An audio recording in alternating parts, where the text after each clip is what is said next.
नमस्कार। भारतीय कानून की बात करें तो एक शब्द बार बार सामने आता है, असंज्ञेय अपराध।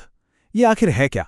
देखिए, ये जानना बहुत जरूरी है, क्योंकि यही वो बारीक लकीर है जो पुलिस की ताकत और एक आम नागरिक के हक के बीच खींची हुई है। तो चलिए आज इसी को समझते हैं। अच्छा, एक सिचुएशन सोचिए। पुलिस कब किसी को सीधे गिरफ्तार कर सकती है और कब उन्हें ऐसा करने से पहले एक जज की परमिशन यानी वारंट की जरूरत पड़ती है ना? एक जरूरी सवाल।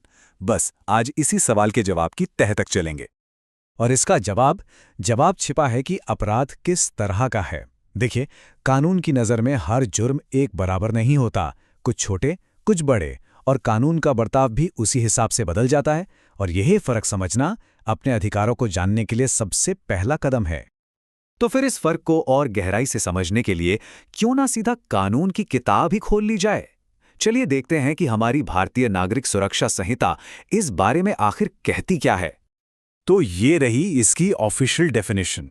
देखिए, लिखा है, एक ऐसा अपराध जिसके लिए एक पुलिस अधिकारी को वारंट के बिना गिरफ्तार करने का कोई अधिकार नहीं है। मतलब एकदम साफ है, अगर अपराध असंज्ञेय है तो पुलिस बिना कोर्ट के ऑर्डर यानी बिना वारंट के किसी को हाथ भी नहीं लगा सकती। बस इतनी सी ही बात है। इस पूरी परिभाषा में जो सबसे जरूरी हिस्सा है वो है वारंट के बिना कोई अधिकार नहीं। बस यही इस पूरे कॉन्सेप्ट का निचोड़ है। मतलब गिरफ्तारी का पूरा पावर कोर्ट के एक आदेश पर आकर टिक जाता है।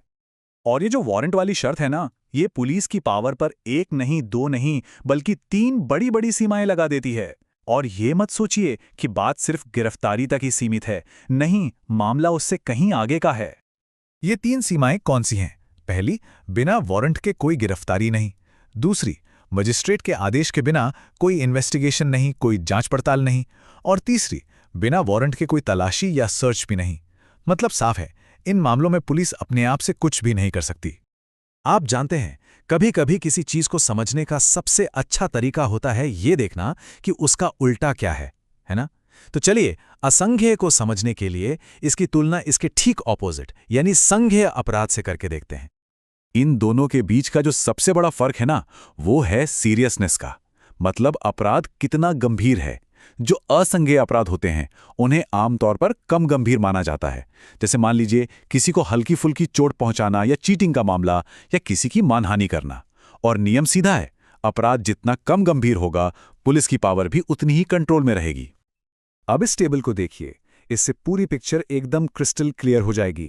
एक तरफ हैं असंज्ञेय अपराध जो कम गंभीर हैं और जहां गिरफ्तारी के लिए वारंट चाहिए ही चाहिए।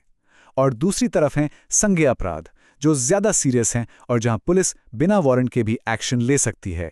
एक तरफ कंट्रोल तो दूसरी तरफ तुरंत एक्शन की पावर। तो सवाल उठता है कि आखिर ये फर्क इतना मायने क्यों रखता है? अरे ये सिर्फ कानून की किताबों में लिखा एक क्लासिफिकेशन नहीं है। असल में ये देश की ताकत और उसके नागरिकों के अधिकारों के बीच एक बहुत नाजुक बैलेंस बनाने की कोशिश है। तो अगर पूरी बात को समेटें तो ये जो फर्क है, ये एक कानूनी ढाल की तरह काम करता है।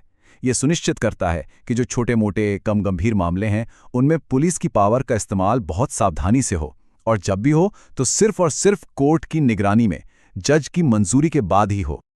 और ये सारी बातचीत हमें एक बहुत ही गहरे और जरूरी सवाल पर लाके छोड़ देती है कि कोई भी कानून एक तरफ समाज की सुरक्षा की जरूरत और दूसरी तरफ हर इंसान की अपनी आज़ादी, इन दोनों के बीच एक सही संतुलन, एक परफेक्ट बैलेंस कैसे बना सकता है। ये वो सवाल है जिसके जवाब की तलाश हर इंसाफ पसंद समाज हमेशा करता रहता है।